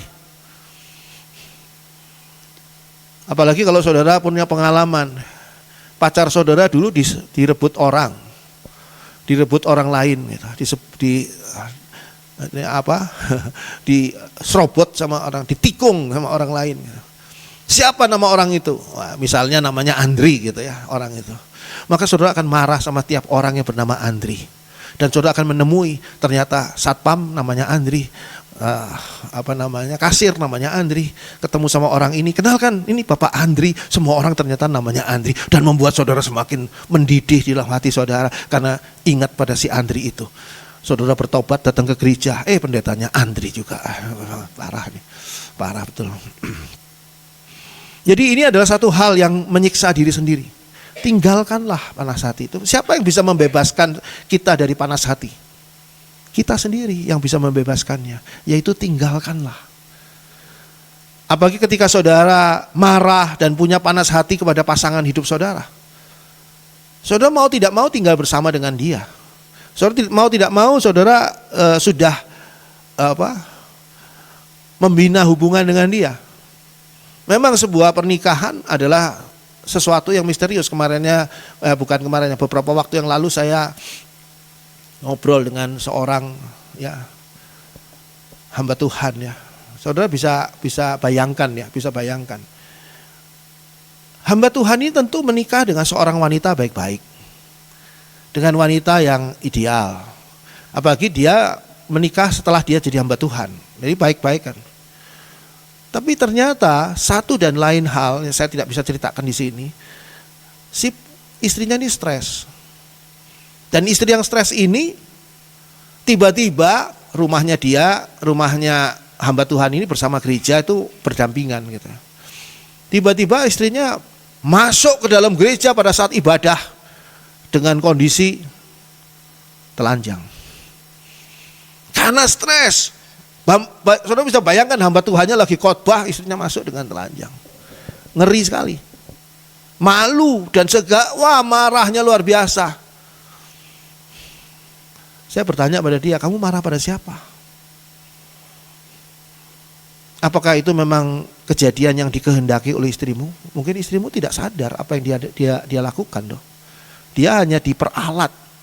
Saya seringkali menyebutkannya sebagai kuasa kegelapan. Kuasa kegelapan itu energi jahat yang memanfaatkan situasi kita. Pikiran saudara bagaimana? Itu dimanfaatkan. Kalau pikiran saudara benar, dibelokkan menjadi tidak benar.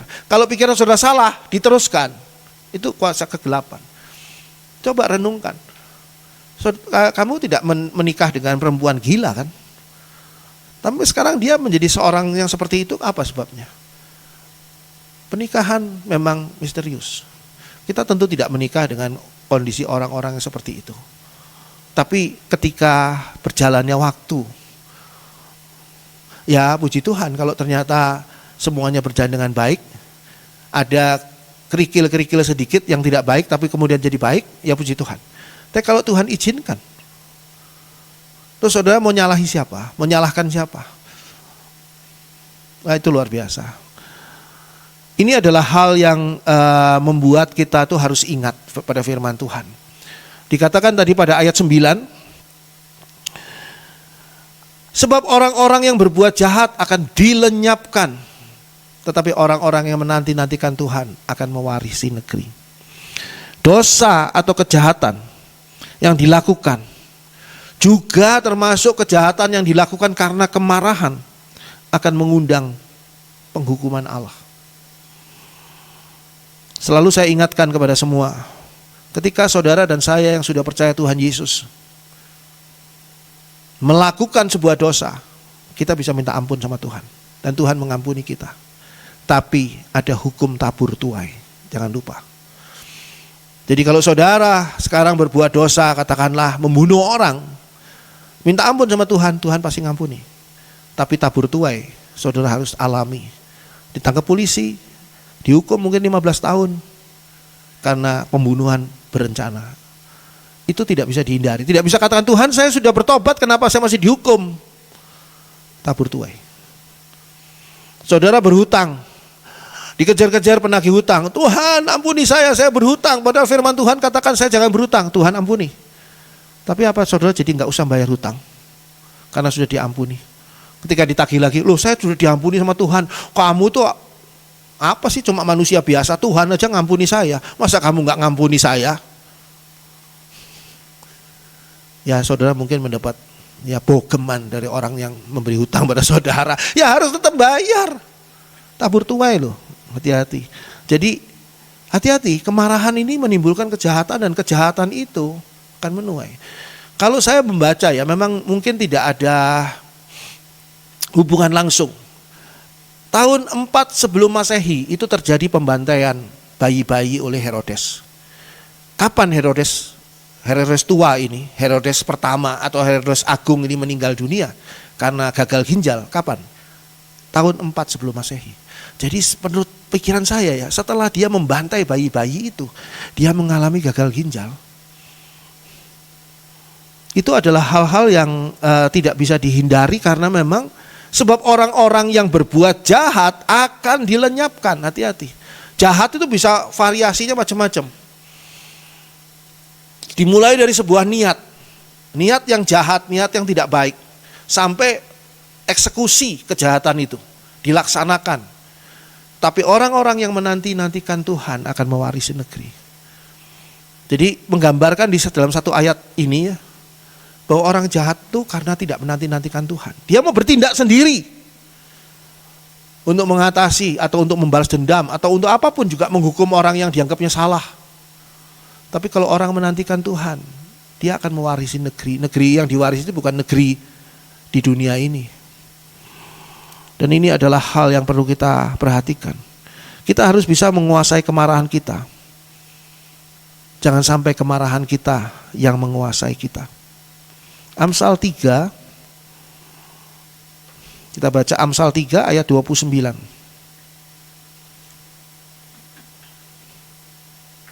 Amsal 3 ayat 29. Janganlah merencanakan kejahatan terhadap sesamamu, sedangkan tanpa curiga ia tinggal bersama-sama dengan engkau. Ya, merencanakan kejahatan itu sudah merupakan kejahatan. Ini belum dilaksanakan, masih rencana, belum dieksekusi. Itu sudah merupakan kejahatan. Sehingga dikatakan di sini, janganlah merencanakan kejahatan terhadap sesamamu. Kalau merencanakan kejahatan itu bukan kejahatan, maka firman Tuhannya bunyinya begini. Kalau engkau merencanakan kejahatan, janganlah melakukannya. Nah, mungkin bunyinya begitu. Jadi merencanakan nggak apa-apa. Cuma berkhayal. Gimana ya seandainya mertua yang cerewet ini besok-besok saya kasih sianida. Misalnya begitu. Itu sudah sebuah kejahatan meskipun belum dilaksanakan. Sedangkan tanpa curiga, ia tinggal bersama-sama dengan engkau. Mertua tadi tinggal bersama-sama dengan saudara. Dan dia tidak curiga apa-apa. Dia cuma mungkin 1-2 tahun lagi, 3 tahun lagi meninggal dunia, nggak usah diracun-racun. Tapi saudara merencanakan sebuah kejahatan. Hati-hati. Hati-hati, jangan sampai kita merencanakan kejahatan yang sudah merupakan kejahatan, apalagi terhadap orang-orang. Kalau yang disebut di sini ia tinggal bersama-sama dengan engkau, artinya apa? Orang-orang dekat, orang-orang dekat kita. Dan orang-orang dekat itu yang menimbulkan kemarahan yang luar biasa. Siapa sih yang bisa bikin marah kita kalau bukan orang dekat? Orang jauh nggak bikin marah saudara. Saudara mungkin menyaksikan di TikTok atau di berita-berita yang lain, ada hal-hal gini, hal-hal gitu, ya saudara cuma lihat sebagai berita. Tapi kalau hal tadi yang jelek tadi menimpa saudara, baru saudara marah kepada orang tadi. Dan kemarahan itu yang bisa menimbulkan kejahatan yang merugikan, sangat merugikan kita. Mazmur 37 ayat 12 sampai 15.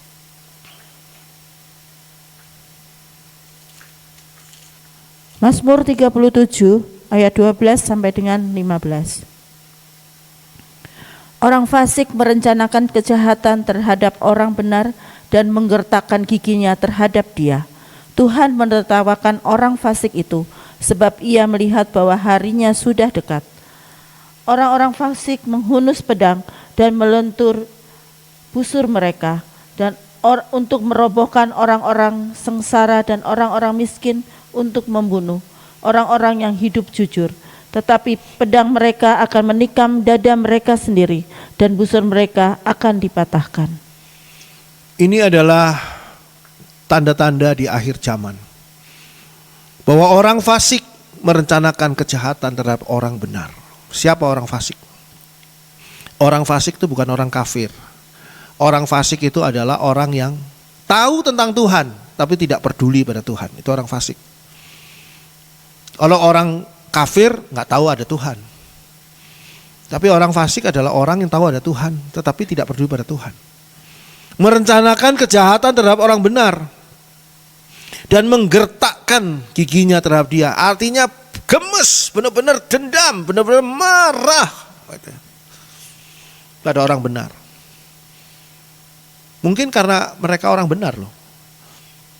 Saudara jangan mengira orang benar di tengah ketidakbenaran, orang benar itu menjadi troublemaker.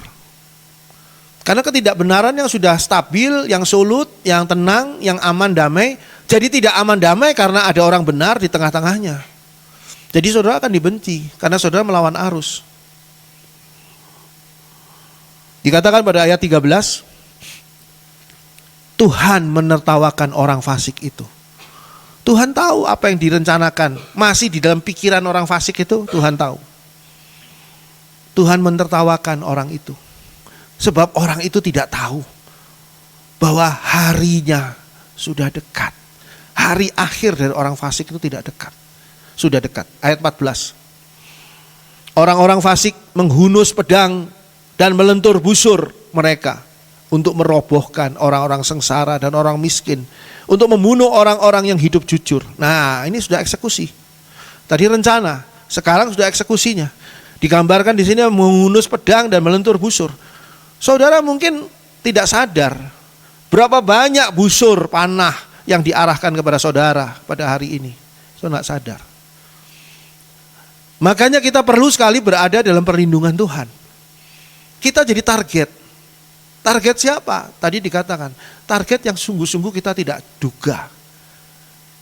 Daud tidak pernah menduga suatu ketika Raja Saul akan melempar tombak dari jarak dekat seperti itu. Enggak menduga loh.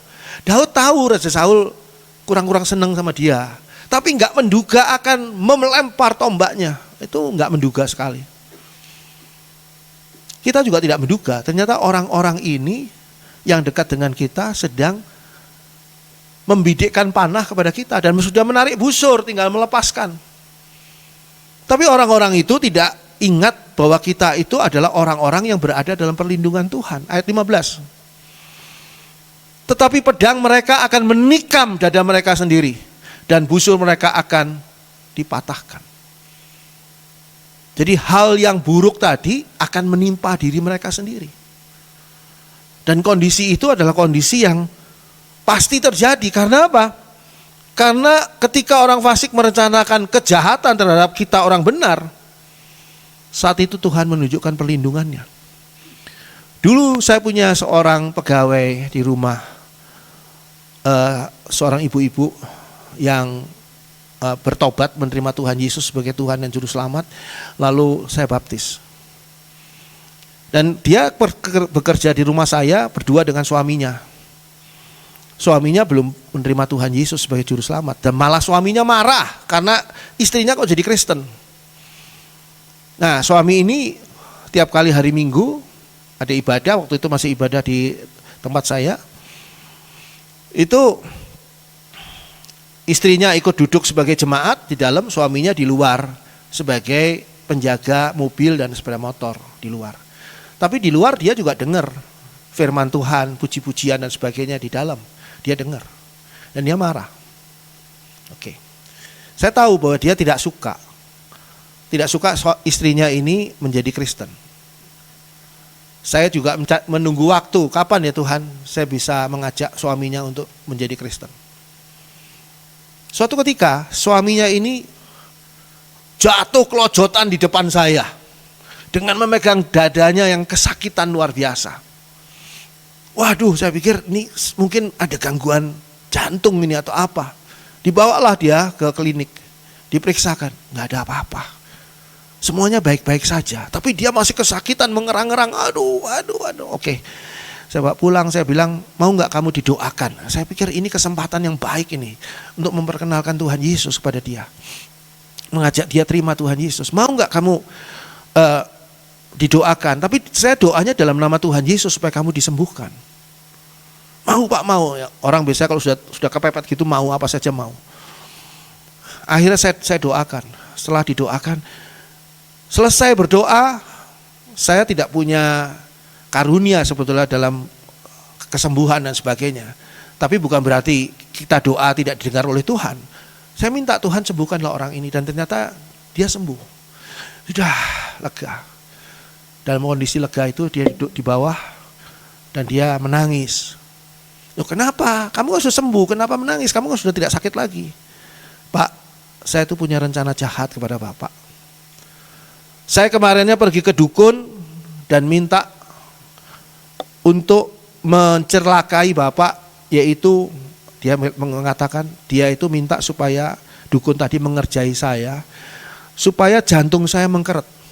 Tujuannya dia itu, jantung saya mengkeret dan saya meninggal dunia atau gimana lah, terserah gitu. Tapi ternyata bukan jantung saya mengkeret, saya nggak ngerasa apa-apa. Yang kerasa sakit adalah jantungnya dia. Jadi saya lihat di sini, oh Tuhan melindungi saya di saat saya tidak sadar bahwa saya sedang dipanah oleh orang, sedang diparang oleh orang yang berniat jahat. Saya cukup berlindung, minta tolong Tuhan jagai saya. Saya tidak cukup pandai, tidak cukup mampu untuk menjaga keamanan saya, keamanan keluarga saya. Mari Tuhan, tolong. Dan orang ini akhirnya mau untuk menerima Tuhan Yesus sebagai Tuhan dan Juru Selamat, tetapi dia tidak mau dibaptis. Oke lah, saya pikir pun tunggu waktu. Dia ajak istrinya pulang, dan waktu itu dia pulang karena dia malu sekali sama saya, dan dia ajak istrinya pulang dan keluar dari tempat kerja. Tapi itu ada satu kisah yang real, yang nyata, bahwa kita dilindungi oleh Tuhan. Itu sebabnya saudara tidak usah takut. Hanya perlu kita sadari, ada banyak panah-panah yang mengarah kepada kita, ada banyak parang-parang yang sudah ditarik untuk bacokkan kepada kita. Tapi kita nggak usah takut. Karena apa? Karena kuasa Tuhan bekerja. Ada Tuhan. Orang fasik tadi mungkin lupa. Ingat sekali lagi, orang fasik adalah orang yang tahu ada Tuhan, tapi tidak peduli pada Tuhan. Orang fasik ini juga bisa jadi orang Kristen loh. Pala orang fasik ini bisa jadi adalah pelayan Tuhan. Orang fasik ini bahkan bisa jadi pendeta yang tidak peduli pada Tuhan. Perlu takut? Enggak perlu takut. Karena kita punya Tuhan yang melindungi kita, Tuhan yang menjaga. Asal perlu saudara jaga hati saudara. Jangan sampai kemarahan menguasai saudara, yang mendorong saudara untuk melakukan kejahatan. Puji Tuhan, amin.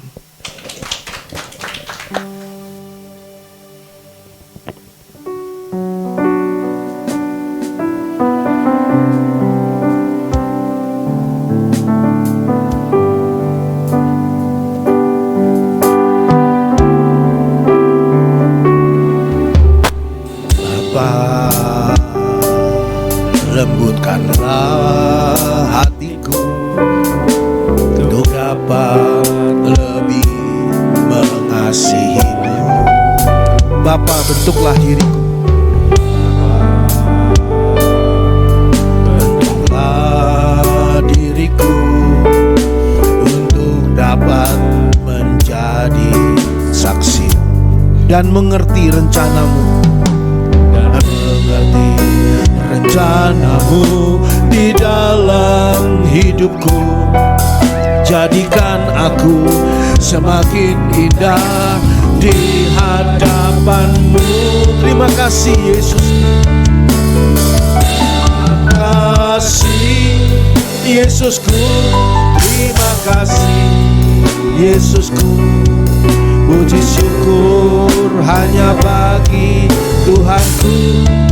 Terima kasih Yesusku. Terima kasih Yesusku. Puji syukur hanya bagi Tuhan. Bapa, lembutkanlah hatiku. Bapa, lembutkanlah hatiku untuk dapat lebih mengasihimu. Bapa, bentuklah diriku, bentuklah diriku untuk menjadi saksi dan mengerti rencanamu, rencanamu di dalam hidupku. Jadikan aku semakin indah di hadapan. Mari kita bangkit berdiri. Terima kasih. Terima kasih Yesusku. Terima kasih Yesusku. Puji syukur hanya bagi Tuhanku. Terima kasih Yesusku. Terima kasih Yesusku. Puji syukur hanya bagi Tuhan. Terima kasih Yesusku. Kasih Yesusku. Terima kasih Yesusku. Puji syukur hanya bagi Tuhanku. Terima kasih Yesusku. Terima kasih Yesusku. Puji syukur hanya bagi Tuhan. Puji syukur hanya bagi Tuhan. Puji syukur hanya bagi. Puji syukur hanya bagi Tuhanku. Puji syukur hanya bagi Tuhanku. Terima kasih ya Bapa, karena Engkau meluputkan kami dari segala macam mara bahaya yang mungkin tidak kami sadari. Asalkan kami mau sungguh-sungguh berlindung hanya kepadamu, hanya mengandalkan Tuhan di atas segala-galanya. Terima kasih ya Bapa, Engkau bahkan meluputkan kami dari bencana akibat kemarahan hati kami sendiri. Tolong kami ya Bapa, agar ketika kami marah, kami bisa segera meninggalkan kemarahan dan meninggalkan akan segala hal, segala rasa yang buruk yang tidak nyaman di dalam hati kami. Kami mohon Bapa di dalam surga, agar tidak terlalu lama kami mengidap kemarahan itu sehingga kami ditinggalkan oleh damai sejahtera yang daripadamu. Tolong ya Bapa di dalam surga, biarlah melalui semua peristiwa yang terjadi dalam hidup kami, termasuk peristiwa-peristiwa yang tidak kami harapkan, kami boleh semakin bertumbuh dewasa rohani kami. Semakin kami mengenal peran Tuhan yang nyata dalam kehidupan kami. Terima kasih Bapa. Terima kasih Tuhan Yesus. Engkaulah pembela kami. Di dalam nama Tuhan Yesus kami berdoa. Haleluya. Amin. Puji Tuhan. Silakan duduk. Ya, ada beberapa pengumuman yang perlu saya sampaikan di sini. Pertama adalah ada gladi kotor hari ini sesudah ibadah untuk acara Natal. Gladi kotor Natal jamnya 10.30 ya, jadi masih sempat istirahat dulu, jajan-jajan dulu di luar, ya masih sempat ya. Gladi kotor nanti, dan berikutnya gladi kotor berikutnya adalah tanggal 20, lalu tanggal 22 gladi bersih. Ya, nanti diumumkan kembali gladi kotor berikutnya tanggal 20 jam 6 petang di tempat ini. Dan gladi bersih di minggu depan setelah ibadah tanggal 22. Ya.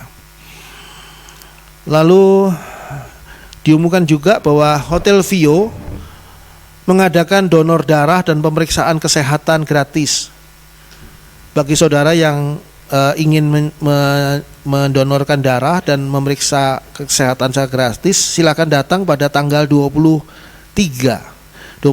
bulan 12 ini hari Senin jam 9 sampai selesai. Saudara daftar sendiri saja ke Hotel Vio dan mengatakan bahwa saudara dari gereja, karena ini tidak dibuka untuk umum, sebetulnya untuk kalangan sendiri, termasuk kita ini dimasukkan kalangan di Hotel Vio ya, jam 9 sampai selesai. Lalu pengumuman yang lain ada di Warta Jemaat yang tentunya sudah saudara terima, bahwa tanggal 24 Desember 2024 kita akan melaksanakan ibadah Natal. Temanya Juru Selamat itu sudah dilahirkan, jam 6 petang. Bagi saudara yang membutuhkan undangan, maksudnya mengundang teman, mengundang kerabat, keluarga lewat WA dan sebagainya, saudara bisa menerima ini bentuknya undangannya yang bisa saudara kirim lewat WA. Di atasnya tertulis hadirilah, jadi sudah berupa undangan. Kalau di bawahnya saudara mau tambahin ancaman dan sebagainya, silahkan ya, supaya mereka datang. Ya, tapi ini sudah merupakan undangan. Saudara bisa minta pada Ibu Heni ya, untuk bisa dikirimkan ke teman, warga, dan yang lain. Jadi perlu saudara ketahui bahwa undangan Natal ini tidak perlu daftar dulu, karena kita sudah tidak berada di dalam kondisi pandemi COVID. Yang lalu kan daftar itu karena masih pandemi ya, masih setengah, masih ada COVID-nya sedikit-sedikit gitu ya. Nah ini sekarang udah nggak ada, jadi kita bebas ya. Lalu hari Selasa berikutnya tanggal 22 Desember tetap ada ibadah, tanggal 29 Desember tetap ada ibadah seperti biasa. Lalu tanggal 31 Desember 2024 itu akan ada ibadah akhir tahun 2024 jam 6 petang di tempat ini, disertai dengan perjamuan kudus. Kita menutup tahun 2024 dengan perjamuan kudus, dan kita menerima ayat untuk menjalani tahun 2025. Sekali lagi, ayat ini bukan saudara yang milih, bukan juga saya yang milih, tapi Tuhan yang akan memilihkan bagi kita masing-masing secara pribadi. Jadi kalau saudara mau sungguh-sungguh mempersiapkan diri untuk mendapatkan berkat perjamuan kudus dan ayat menuntun 2025, saudara perlu doa sebelumnya. Saudara bagus kalau saudara mau puasa untuk menerima ayat tadi. Dan tahun seperti apa 2025 bagi pribadi saudara sendiri, saudara akan lihat nanti di ayat itu. Dan kalau saudara ada yang tidak jelas nanti menerima ayatnya, bisa tanya ke Pak Pendeta Dr. Domingus atau Pak Pendeta Junius atau saya. Ya. Lalu Rabu 1 Januari kita akan membuka tahun yang baru 2025 dengan perjamuan kudus dan doa bersama memasuki tahun yang baru. Kita masuk di dalam perlindungan Tuhan, jalani tahun 2025 di dalam penyertaan dan perlindungan Tuhan yang nyata dalam kehidupan kita. Ya, saya harap saudara bisa membawa keluarga, teman, kenalan saudara untuk bersama-sama menerima berkat-berkat Tuhan melalui acara-acara di GPKDI Tabernakel Kasih ini. Dan untuk sementara ini Zoom Jumat memahami ayat Alkitab diliburkan sampai dengan nanti Januari diberi pengumuman lagi. Ya, saya rasa itu saja pengumuman untuk hari ini, dan Tuhan memberkati kita semua. Puji Tuhan. Baik, kita tiba saatnya kita akan memberikan persembahan untuk yang beribadah lewat live streaming, bisa memberikannya lewat nomor rekening yang sudah tertera di depan saudara. Baik, kita angkat pujian.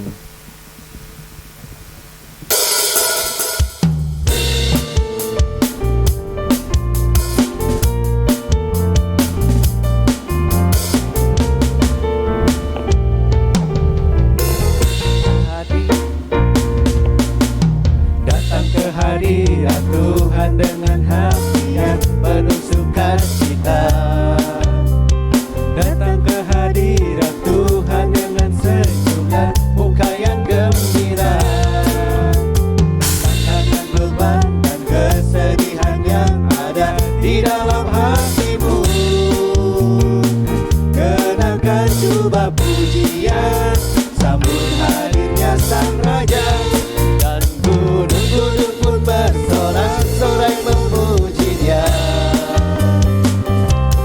dan pohon-pohon pun bertepuk tangan memuji Dia. Sekalian kita di sini berkumpul dan memuji Dia. Yesus Tuhan Raja, Dialah yang bertata di atas pujian, dan gunung-gunung pun bersorak-sorai memuji Dia, dan pohon-pohon pun bertepuk tangan memuji Dia. Kalian kita di sini berkumpul dan memuji Dia. Yesus Tuhan Raja, Dialah yang bertata di atas pujian.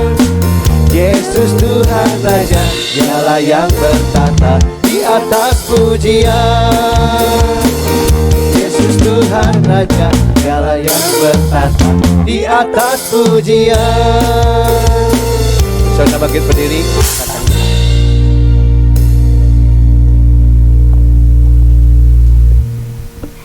Kami bersyukur pagi hari ini kami boleh beribadah bersama-sama, memuji menyembah Tuhan dan mendengarkan firman Tuhan. Biarlah segala hormat dan kemuliaan untuk Tuhan saja. Setiap persembahan yang sudah disampaikan dibawa di hadapan Tuhan, baik yang ditransfer lewat bank maupun kantong-kantong persembahan, kiranya Tuhan yang memberkati bagi seluruh kehidupan jemaat Tuhan dan mengembalikan dengan berlipat kali ganda. Terima kasih Tuhan. Kami akan pulang dan mengakhiri seluruh rangkaian ibadah kami di hari ini dan pertemukan kami di minggu-minggu yang akan datang. Dan sebelum kami pulang, kami mau buka hati kami mau angkat kedua tangan kami dan terima berkat daripada Tuhan. Tuhan memberkati dan melindungi engkau. Tuhan menyinari engkau dengan wajahnya dan memberi engkau kasih karunia. Tuhan menghadapkan wajahnya kepadamu dan memberi engkau damai sejahtera, sukacita, kebahagiaan, berkat berkelimpahan memenuhi seluruh hidupmu, keluargamu, anak-anak, menantu cucumu diberkati oleh Tuhan. Hikmat, kebajikan dan kemurahan hatinya menyertai setiap langkahmu kemanapun engkau pergi, mulai saat pagi hari ini sampai Tuhan Yesus datang kedua kali. Di dalam nama Tuhan Yesus Kristus kami berdoa, mengucap syukur buat ibadah pagi hari ini. Haleluya, haleluya. Bapa, terima kasih. Bapa, terima kasih. Bapa di dalam surga,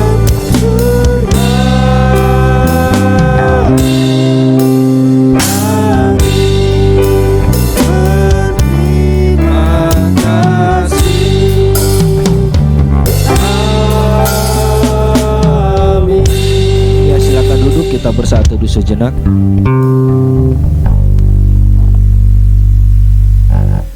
Selamat hari Minggu, Tuhan Yesus memberkati kita semua.